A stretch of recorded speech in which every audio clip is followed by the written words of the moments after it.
Nag-attend nga ng Halloween trick or treat yung dalawang bata, kaya ito tinulungan ako ni Prince gumawa ng masusuot ni Primo. Dahil wala pang ang costume si Primo and first time niya a-attend ng mga ganitong event, ginawan ko lang siya at nag-DIY na lang kami ng zombie costume. After nga, ito na yung naging resulta ng ginawa namin ni Prince na DIY costume. Naisipan ko nga rin siyang gawa ng headdress, bali kumuha lang ako ng headband tapos gagawan ko lang siya ng parang meron siyang knife sa ulo. Magdi-DIY nga lang din ako nito para naman hindi tayo mapagastos. Tapos ayan, pinasukat ko na sa kuya niya and okay naman yung kinalabasan. At ito na nga yung araw na gaganapin yung event, kaya papunta na kami sa City Mall Anabu para sa kanilang Halloween party trick or treat. Tuwang-tuwa nga si Primo nung pagdating namin dito and in fairness sa kanya, hindi niya talaga tinatanggal yung headband niya sa ulo.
Parang piling ko ang laki ng siya ni Panda.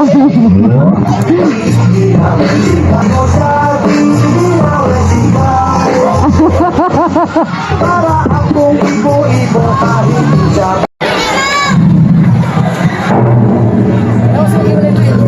So, first winner of Best in Costume Week numbers goes to Tantadan. Parang Tantadan. Okay. So, ituturo ko na. Pero, sure naman ako na with numbers ito. Okay? Okay na ba yung ano natin, napili natin? Okay na yon?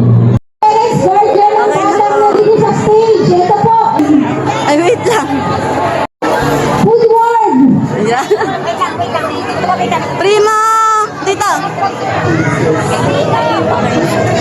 Thank you!